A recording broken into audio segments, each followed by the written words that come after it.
신바람 사연 아파트. 오늘의 사연 시작하겠습니다. 안녕하세요. 화려한 싱글로 컴백한 30대 여성이에요.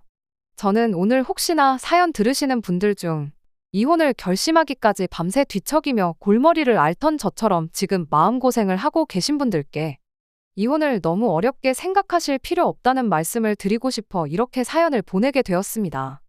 이혼한 게 얼마나 대단한 자랑거리라고 조언까지 하려 드냐 싶으실 수도 있지만 글쎄요. 조언까지는 아니에요.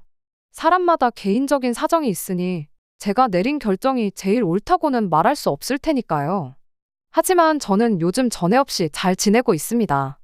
그러니 저는 제가 최선의 결정을 내렸다고 믿고 요만큼도 후회하지 않고 있어요. 이혼을 하고 나니 이렇게 속이 후련하고 편한데 그동안 뭐가 그렇게 두렵고 무서워서 시간만 끌고 있었는지 그런 인간의 아내로 흘려보낸 제 꽃같은 시절이 아쉽기만 합니다. 저와 남편 사이에 아이는 없어요. 그리고 처음부터 아이 생각이 없던 건 아니었지요. 결혼하자마자 직장을 관둔 것도 아이를 갖기 위해서였으니까요. 하지만 제가 직장을 관두기가 무섭게 남편은 완전히 다른 사람처럼 변했고 그런 남편의 모습에 진절머리가 난 이후로는 아예 아이를 가지려는 시도조차 안 하게 되더라고요. 그런데 이런 사정을 아는 친구가 언젠가 물었습니다. 그럼 아이가 있었으면 잘 살지 않았겠냐. 하지만 사람이 하나를 보면 열을 안다고 남편은 아이가 있다고 해서 크게 달랐을 것 같지 않아요. 오히려 제 신세만 2배, 3배로 고달퍼졌을 테지요. 그리고 다들 이야기하니까 저도 밝히자면 저희 또한 요즘 대세라는 반반 결혼을 했습니다. 남편이나 저나 당시의 벌이는 비슷한 편이었어요. 그런데 두 사람 다 사회생활을 시작한 지 얼마 되지 않았던지라 양가의 도움 없이 부부가 되기는 빠듯한 형편이었죠. 그래서 양가로부터 똑같은 액수의 지원을 받고 더 필요한 건 대출을 받았어요. 그런데 결혼하고 얼마 지나지 않아 남편이 아이 얘기를 꺼내기 시작했습니다. 둘 다 1살이라도 젊을 때 아이를 가져야 신체적인 부분에서나 경제적인 부분에서나 유리하지 않겠냐면서 말이에요. 그리고 그런 남편의 말이 어느 정도는 저도 일리가 있다고 생각했지만 문제는 저는 일을 포기하고 싶지가 않았습니다. 출산과 육아로 생기는 공백이 부담스럽기도 했고 무엇보다 저는 제 일을 사랑했거든요. 하지만 결론부터 말하자면 결국 남편이 원하던 대로 저는 회사를 관뒀어요. 그나마 다행인 건 제가 종사하고 있던 분야가 프리랜서로 활동하기에도 나쁘지 않았으니까요. 하이리스크 하이리턴이란 말이 딱 맞는 업종이었던 거죠. 그래서 아예 아이를 안 낳을 거면 모를까 언젠가는 내려야 할 결정이란 생각에 남편의 뜻에 따라주기로 했네요. 회사를 나오던 날 대표님이 1층까지 따라 나오시면서 한 번만 더 생각해보지 않겠냐며 많이 아쉬워하셨어요. 그리고는 혹시나 복직하고 싶으면 언제든지 연락하라고 하셨는데 저도 그게 정말 그런 뜻은 아니었을 거라고 생각해요. 하지만 한편으론 그래도 내가 나름대로 인정은 받았었구나 하는 생각과 함께 이 회사에 들어오려고 제가 고군분투하던 시절이 주마등처럼 스쳐 지나가면서 기쁘기도 하고 아쉽기도 하고 그렇더라고요. 아무튼 그렇게 회사를 관두고 프리랜서 생활을 시작한 지 딱 1달이 지났을 때였어요. 그날도 평소와 마찬가지로 남편은 출근을, 저는 집에서 제 할 일을 하고 있었는데 갑자기 현관문이 열리는 소리가 나대요. 남편이 퇴근하기엔 이른 시간이었지만 남편 아니고서야 올 사람이 없었으니 저는 당연히 남편일 거라 생각했고요. 그런데 투덜거리며 복도를 지나 거실로 들어온 사람은 다름 아닌 시어머니셨습니다. 그리고 이제서야 생각해보면 저도 일단 인사라도 먼저 드렸으면 좋았을 텐데 생각지도 못한 시어머니의 방문, 그것도 시어머니께서 비밀번호를 직접 누르고 들어오셨다는 사실이 좀 황당했다 보니 저도 모르게 어떻게 들어오셨냐는 소리가 먼저 튀어나갔거든요. 그랬더니 내 아들이 비밀번호를 알려줬다며 신경질을 확 내시는데 지금 이게 다 뭐지 싶으면서도 아무튼 안 좋은 상황이란 건 바로 알 수 있었죠. 그리고 그때 제가 뭐라고 대꾸를 하기도 전에 시어머니께선 너 정말 직장을 관뒀냐며 따지듯이 물어오셨습니다. 어떻게 당신한테 말 한마디 없이 멋대로 회사를 관둘 수가 있냐면서요.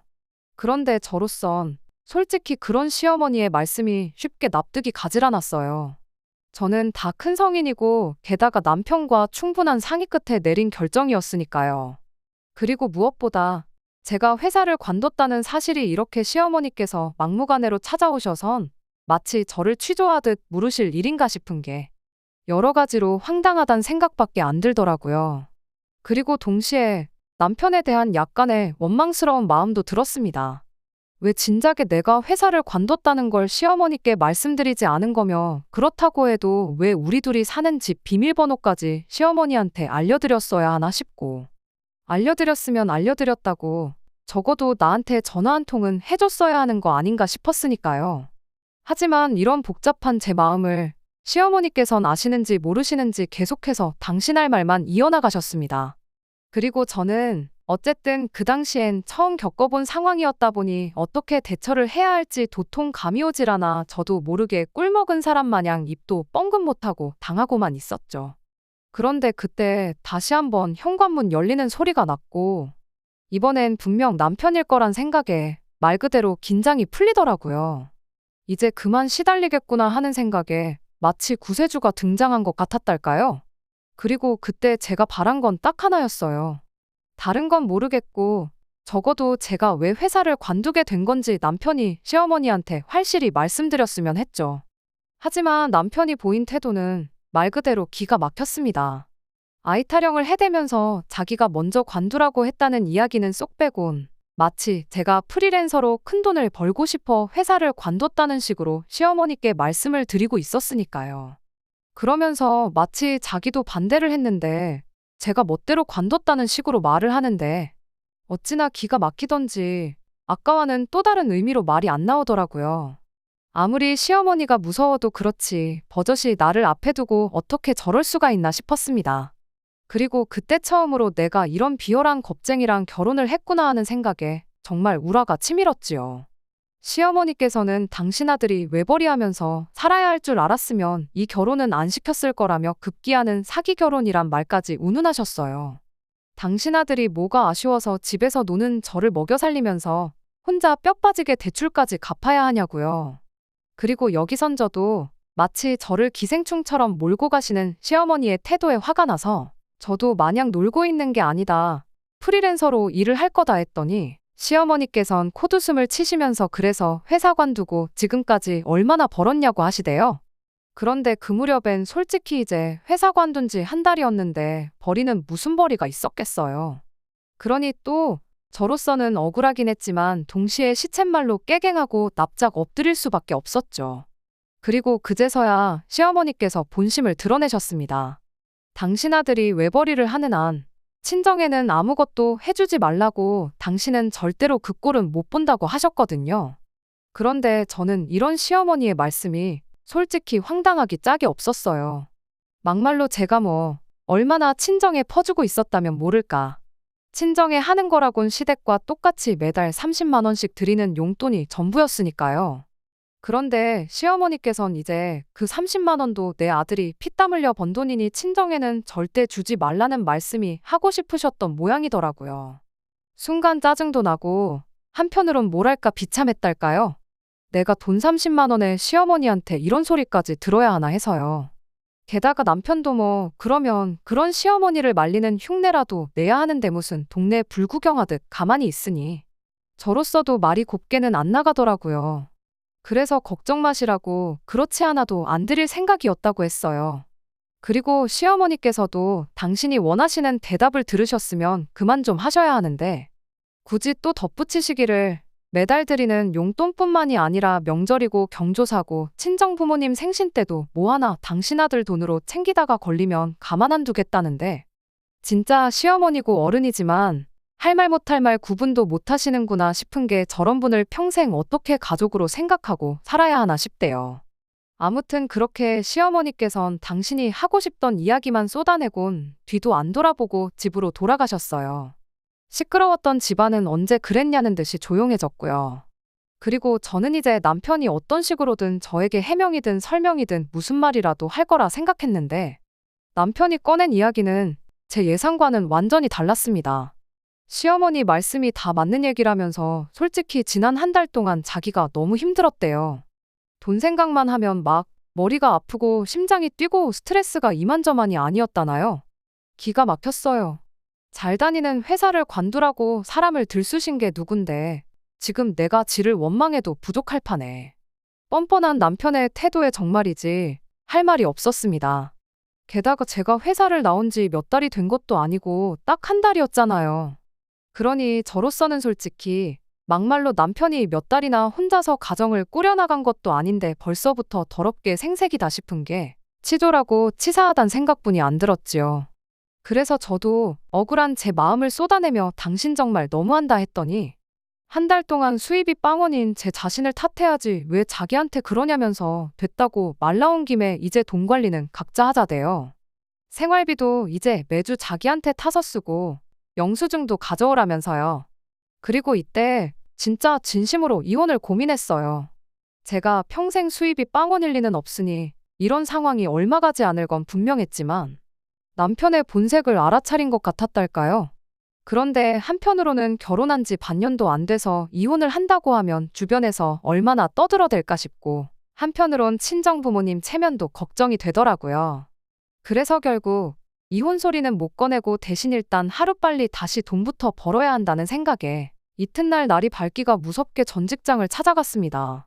그런데 저를 맞으시는 대표님의 표정이 아주 반갑기만 한 것은 아니었어요. 뭔가 제가 부탁하면 어떻게 거절을 해야 하나 하는 난감함이 얼굴에 그대로 드러나 있었거든요. 그리고 그런 대표님의 표정을 보고 나니 저도 자존심이 있지 차마 돌아오고 싶단 말은 할 수가 없었습니다. 부탁이란 게 하는 사람도 어렵지만 거절해야 하는 사람 입장도 쉽지는 않으니까요. 그리고 저는 무엇보다도 대표님과 제 관계를 허투루 날려버리고 싶진 않기도 했어요. 업계 내에선 꽤나 영향력이 있는 사람이기도 했고. 그래서 그냥 별의미 없는 이야기만 조금 주고받다가 웃는 얼굴로 돌아 나왔네요. 남편은 퇴근하고 집에 들어오기가 무섭게 복직은 했냐, 언제부터 다시 출근하냐며 질문 공세를 쏟아냈습니다. 그래서 제가 복직은 안 한다고 했더니 저보다 더 실망한 티를 팍팍 내면서는 그럴 줄 알았다면서 이제 정말 어떡하냐고 이달도 자기 혼자 벌어야 하는 거냐며 한숨을 푹푹 내쉬는 거예요. 하지만 남편의 개차반 같은 짓거리는 거기서 끝이 아니었습니다. 며칠 뒤 아침을 차리고 있는데 남편이 대뜸 오늘 아버님 건강검진이 있다며 저더러 모시고 다녀오라대요. 그리고 저도 뭐 바쁜 게 아니었으니 남편이 곱게 부탁했으면 별말 없이 알겠다고 했을 텐데 대뜸 한다는 소리가 생활비를 받아쓰려면 저도 뭐 하는 일이 있어야 할 거 아니냐면서 앞으로는 자기가 이것저것 시킬 거니까 그때마다 군소리 없이 그냥 하라는 대로 하면 된다나요? 게다가 그뿐만이 아니었습니다. 생활비를 얼마를 주는데 메뉴가 이게 뭐냐. 청소는 왜 이렇게 해놨냐 해가며 자꾸 트집을 잡는데 하루는 진짜 내가 왜 이런 소리까지 들으며 살아야 하나 싶은 게 말 그대로 현타가 오더라고요. 그래서 그날도 저녁 준비로 정신이 하나도 없는데 남편이 뭐 자기가 입으려던 옷이 아직도 빨래통에 있다면서 생활비 받기 싫은 거냐고 시비를 걸길래 끓이던 국을 그대로 싱크대에 들이붓고는 한 번만 더 그딴 소리 해보라고 그땐 나도 가만히 안 있겠다 했어요. 네가 무슨 생활비를 몇백씩 주는 것도 아니면서 어지간히 하라고 계속 그럴 거면 그냥 이혼하자면서요. 그리고 그날 이후로 저는 시쳇말로 악만 남아서 어떻게든 돈을 벌어야겠다는 생각이었습니다. 그래서 자존심이고 뭐고 다 내려놓고 대표님한테 전화를 드렸어요. 그리고는 혹시 회사에 들어오는 일 중 단가가 안 맞는 일들은 저에게 소개해 주실 수 없겠냐 부탁을 드렸죠. 그랬더니 다행히도 대표님께선 당연히 해줄 수 있다면서 사실 그날 그렇게 저를 보내고선 당신도 생각이 많았다 하시더니 이렇게 연락 줘서 오히려 당신이 고맙다고 하시더라고요. 그리고 그때부턴 솔직히 대표님이 주시는 일은 마진이 얼마건 간에 주는 대로 족족 받았어요. 그랬더니 얼마 안 가서 제가 일을 잘한다는 게 입소문이라도 났는지 회사가 아닌 저를 보고 들어오는 일도 늘어나기 시작했지요. 그리고 그때부터는 남편과 각방 생활을 시작했습니다. 사실 이미 정은 예전에 떨어져서 한 입을 덮고 자는 거 자체가 고역스러운 날도 많았는데 마땅히 핑계가 없다 보니 각방 쓰자 소리를 할 수가 없었거든요.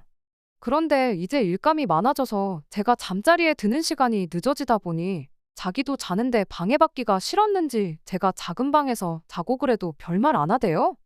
그리고 그런 남편의 반응이 서운하기는커녕 정말 다행이다 싶었습니다. 한편 그렇게 1년쯤 지나니까 어느덧 재벌이도 안정세에 접어들었고, 그리고 그 무렵부턴 일부러 더 보란 듯이 제가 친정 부모님 차도 바꿔드리고 용돈도 올려드렸어요.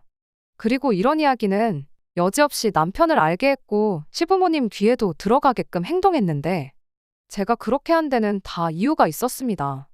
신혼 초에 돈 몇 푼 가지고 시어머니랑 남편이 저한테 줬던 그 모멸감, 그리고 그때 제가 느낀 비참함을 언젠가 꼭 돌려주고 싶었거든요.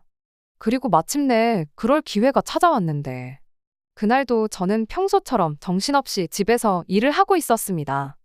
눈코 뜰 새 없이 바쁘다는 게 이런 건가 싶은 날들의 연속이었지요. 그리고 그렇다 보니 집에 누가 들어오는지도 처음엔 알지를 못했어요. 아니 이제 와서 말이지만 들어온다고 해봤자 남편이었을 텐데, 솔직히 그 무렵엔 남편이 출근하고 퇴근하는 거에 별 관심을 두지 않았습니다. 남편은 제가 돈을 잘 벌게 된 이후로도 한 번도 제 능력을 인정해주는 법이 없었어요. 그저 남편이 하는 말이라곤 돈독이 올랐다, 지부모밖에 모른다, 그런 것들 뿐이었죠. 생활비 몇 푼 쥐어주면서 지 뜻대로 이리저리 부려먹고 싶었는데 그게 뜻대로 안 되니 심통을 부리는 어린아이가 따로 없었달까요? 그리고 저는 그런 남편을 받아주고 싶은 생각은 눈꼽만큼도 없었습니다. 한마디로 너가 이기나 내가 이기나 해보자 그런 것도 있었죠. 아무튼 그래서 그날도 남편이겠거니 하고는 저는 제 할 일만 하고 있었는데, 누가 제 방문을 노크를 하더니 헛기침 소리를 내더라고요.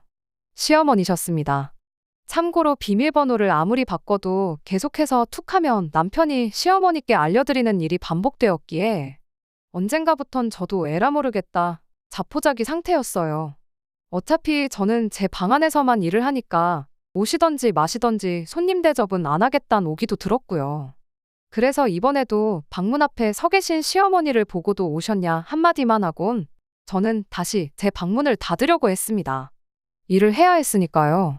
그런데 시어머니께서 얘기 좀 하자며 저더러 거실로 나오라시더니 저한테 뭐라도 좀 내와야 하는 거 아니냐대요.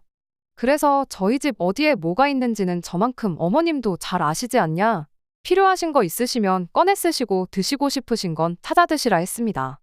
그랬더니 당연히 또 싫은 소리를 하셨죠. 돈 몇 푼 버니까 시애미가 시애미로도 안 보이냐? 너는 네 부모한테도 그렇게 말하냐? 하지만 시어머니께서 아무리 무슨 말씀을 하셔도 제가 들은 척도 않고 미동도 없으니 이내 어이가 없다는 듯 혀를 한번 차시더니 대뜸 저더러 요새도 돈 좀 버냐 그러시는 거예요.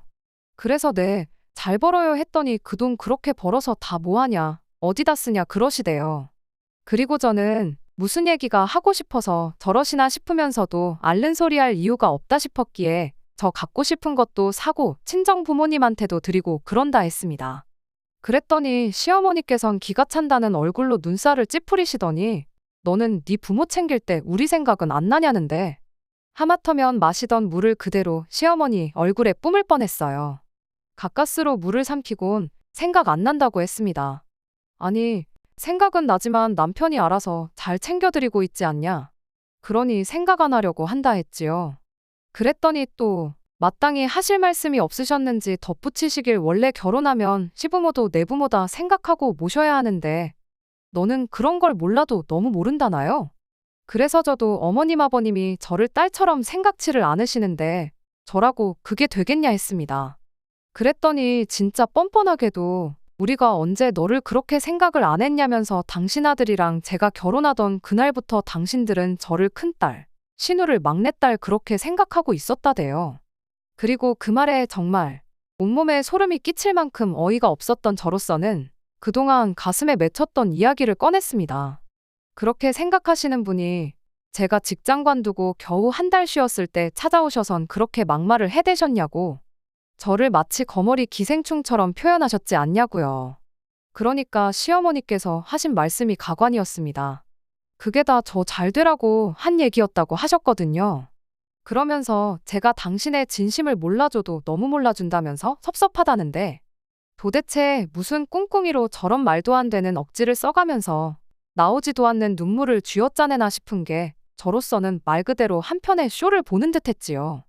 그리고 그때 황당해하는 제 표정을 시어머니께선 어떻게 받아들이셨는지 대뜸 제 양손을 부여잡으시곤 이제부터라도 저랑 정말 친모녀처럼 잘 지내보고 싶다더니 난데없이 신우 때문에 속상해 죽겠답니다.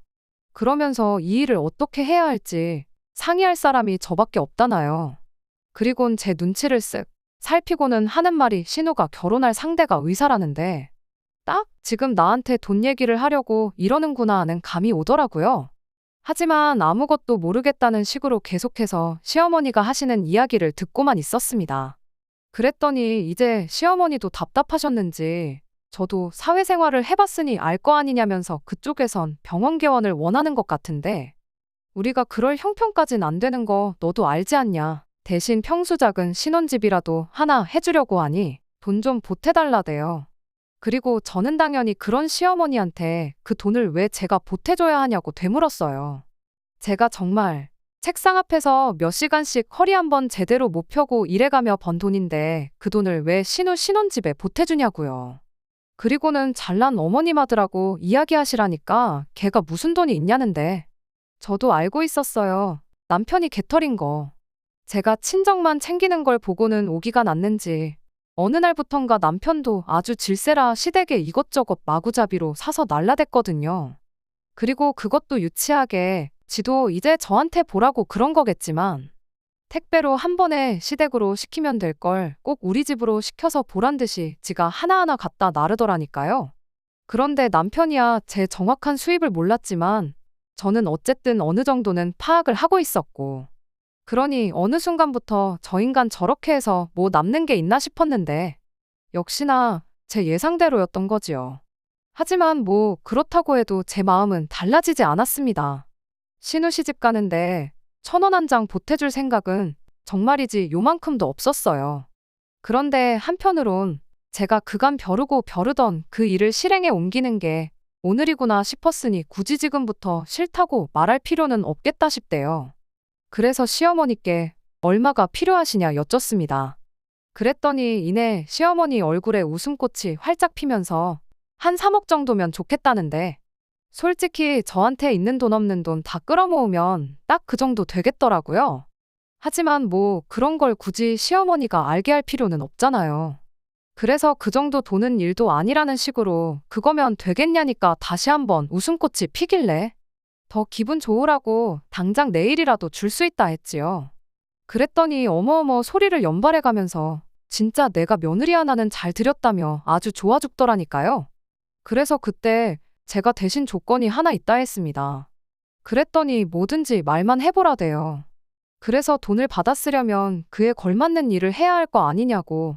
앞으로 그 3억치 다 채울 때까지 무슨 일이건 간에 제가 하라면 군소리 없이 해야 한다고 했어요. 그랬더니 시어머니께선 대번에 눈을 치켜뜨시고는 너 지금 그걸 말이라고 하냐는데 시어머니께 어머님이 들으셔도 말 같지가 않죠. 하고는 그 말 같지도 않은 소리를 내가 어머님 아들한테 얼마나 오랫동안 들었는지 아냐고 받아쳤습니다. 그리고는 다시 계산기 두드리는 흉내를 내면서 생각해보니까 요즘 저희 부모님도 나이가 드셔서 살림이나 잔심부름 같은 것 좀 대신해줄 도우미가 있었음 하셨으니 일단 신우더러 당분간은 저희 부모님 수발부터 들라고 해야겠다니까. 뭐 그때부턴 말 그대로 난리가 났어요. 시어머니께서 저러더 정신 나갔다면서 온갖 쌍욕을 퍼부으셨거든요. 그리고 뭐 그뿐인가요? 너는 그렇게 살지 말라면서 네가 암만 그래봤자 우리 사위랑 비할 것도 못 된다는데. 그래서 제가 아니 아직 식도 안 올린 남의 아들한테 어쩜 그리 우리 사위 소리를 해대시냐고 민망해 죽겠다고 쏘아붙였어요. 그리고 그날 저녁 시어머니께서 씩씩대며 집에 가셨다는 사실을 남편이 모를 리가 없었고 그러니 제 예상대로 퇴근하기가 무섭게 남편은 우리 엄마한테 뭔 소리를 짓거린 거냐며 저에게 달라들더라고요. 그래서 내가 뭐 못할 말 했냐. 네가 했던 말 그대로 했는데 왜 난리냐 했더니 남의 인생을 가지고 제가 뭐 갑질을 했다면서 말도 안 되는 헛소리를 짓거리더니 급기야는 도무지 저 같은 여자랑은 못 살겠다면서 이혼 얘기를 꺼내더라고요. 이땐 솔직히 아차 싶으면서 말 그대로 기분 참 더러웠습니다. 이혼 얘기를 꺼내도 내가 꺼냈어야 하는데 하는 생각 때문에요. 하지만 뭐 그렇다고 제가 이혼만은 못한다 할 것도 아니고 그래서 알겠다고 내일이라도 당장 하자고 했어요. 그랬더니 남편이 좀 당황한 표정을 하더니 이내 실실 웃으면서 이혼해봤자 저만 손해라대요. 재산 분할하면 제 재산의 절반은 자기 몫이라면서 말이에요. 그래서 제가 또다시 아무것도 몰랐다는 얼굴로 정말이냐 물었더니 저더러 너는 돈독이 올라서 일만 하니까 세상 돌아가는 것도 모르냐면서 원래 부부가 이혼하면 재산은 반반으로 갖는 거랍니다. 특히나 우리처럼 반반 결혼한 부부는 헤어질 때도 무조건 반반 갖는 거라나요? 어쩜 인간이 저렇게 단순하고 멍청한가? 저런 머리로 직장 생활을 어떻게 하나? 한심하단 생각을 넘어서 갑갑하고 한편으론 저런 인간 뭘 보고 내가 결혼을 했나 하는 자괴감까지 드는 게 참으로 복잡한 심정이었습니다. 그리고 저는 그렇게 될 리가 없다는 걸 잘 알고 있었기에 남편이나 더 놀려줄 생각으로 그럼 이혼은 하지 말자고 했더니 이 인간이 제가 정말 뭐라도 아쉬워서 지한테 매달리는 줄 알았는지 더더욱 기고만장해서는 자기는 이제 정말 저한테 오만정이 떨어져서 못 살겠다면서 무조건 이혼을 해야겠다는 거예요. 그리고 그렇게 이튿날 이혼에 필요한 서류들을 미리 다 챙겨놓고 남편이 퇴근하기만을 기다리고 있는데 9시가 넘어서야 남편이 말 그대로 죽상을 하고 집에 들어왔습니다. 그래서 제가 여기 이혼 서류 다 준비해놨다니까 자긴 이혼 안 할 거라대요? 그러면서 나라법이 이상하다고 분명히 반반 결혼을 했는데 왜 재산 분할은 반반이 안 되는지 이해가 안 된답니다. 그리고 듣자 하니 회사에 반차를 내고 변호사를 만났던 모양이에요. 그런데 이제 아무래도 그쪽에서 남편이 기대한 대답과는 정반대의 대답을 해준 것 같더라고요. 참고로 저도 아닌 게 아니라 남편이랑 이혼 생각이 들 때마다 변호사를 이따금씩 찾아가 상담을 받곤 했는데 마지막에 받았을 땐 그런 말을 들었어요. 남편처럼 버는 족족이 다 써버리는 경우엔 재산 형성에 대한 의사가 없던 걸로 보여지기에 재산 분할 시 가져갈 재산도 없다. 그리고 그 이야기를 듣고 난 이후로는 제 마음이 어찌나 홀가분하던지 남편이 자기가 번 돈을 다 쓰던 말던 내 알바냐 싶었지요. 게다가 물론 저도 제 나름대로 제 재산을 지키기 위해 법적인 테두리 안에서 이런저런 손을 써두고는 있었습니다만 그건 여기서 제가 다 열거하긴 좀 그렇고 아무튼 저는 언제 이혼하더라도 두려울 게 없었던 거죠. 그리고 그렇게 순식간에 태도를 바꿔 이혼은 못한다고 버티는 남편에게 저는 그럼 소송으로 가겠다 했습니다. 그래서 얼마나 시간이 걸리건 간에 당신 팬티 한 장까지 다 털어가겠다고 그랬죠. 참고로 못 믿는 구석이 있어서 한 소리는 아닌데 싸움이란 게 원래 기세가 반이라잖아요. 그리고 그땐 저도 좀 악에 받쳐서 말이 세게 나간 것도 있어요. 그런데 그 말이 먹힌 건지 아니면 또 어디 변호사한테 뭐라도 들었는지 얼마 안 있다 이혼하자고 하대요. 대신 자기 재산에는 손 떼지 말라면서. 그래서 저도 이때 다 싶어 알겠다고 하고 이후로 혹시나 남편 마음이 바뀌면 어쩌나 하는 생각에 어지간히 남편 눈치를 보며 숙려 기간을 보냈습니다. 그리고 마침내 남편과는 남남이 되었는데 황당하게도 일주일이나 지났나 시어머니한테 연락이 왔어요. 그리고 저는 또 신혼 때처럼 당신한테 말 한마디 없이 이혼을 했냐고 따지기라도 하려는 건가 싶었는데 웬걸요. 한다는 말이 돈 3억을 못 구해서 신우 결혼이 파토가 났답니다. 그러면서 이게 다 저 때문이라고 협의 이혼이 말이나 되냐면서 이제라도 양심이 있으면 저더러 위자료를 내놓으라대요. 기가 막혀서 말을 할 때 제발 생각 좀 하고 말씀하시라고 내가 머리털 나고 올케가 돈 안 해줘서 신우 결혼 파토 났다고 올케가 위자료 줬단 이야기는 들어본 적이 없다 쏘아붙였습니다. 그리곤 이런 전화 한 번만 더 하시면 그땐 저도 가만 안 있겠다. 그쪽 아들하고 딸 회사에 전화해서 아주 개진상 짓을 하겠다 했더니 가타부타 말도 없이 전화를 뚝 끊어버리더라고요. 그리고 이후로 새벽에 자냐는 문자는 기본이고 제가 없으니까 살맛이 안 난다는 개똥 같은 문자가 번호도 없이 몇 번인가 오곤 했는데 그럴 때마다 치졸하고 비열했던 남편의 얼굴이 떠오르면서 어찌나 밥맛이 떨어지던지. 그래서 결국 핸드폰 번호는 바꿨고 살던 동네도 이사했어요. 이혼하자마자 아파트 팔아서 서로 재산 정리하고 그리고는 그래도 동네도 익숙하고 그래서 근처에 집을 구했었는데 이래저래 시달리고 그러니까 익숙이고 뭐고 이사를 하는 게 맞겠더라고요. 그리고 그렇게 정신사나운 얼마간의 시간이 지나고 나니 지금의 평화가 찾아왔습니다. 진작에 이혼했어야 했는데 뭘 그렇게 걱정했었나 싶어요. 일단 제가 알게 된 건 사람들이 생각보다 남의 일에 크게 관심이 없다는 거예요. 그뿐인가요? 저희 부모님께선 체면이고 뭐고 내 딸이 잘 사는 게 제일 중요한 거라면서 제가 이혼을 못하고 버텨왔다는 사실에 어찌나 속상해 하시던지요. 그 밖에도 제 친구들은 뭐 이혼도 능력이 되니까 하는 거라며 멋있다고 축혀 세워주기까지 하는데 이건 솔직히 친구들이니까 하는 소리겠죠 뭐. 그래도 같이 웃어넘길 수 있는 사람들이 곁에 있다는 게 다행이다 싶습니다.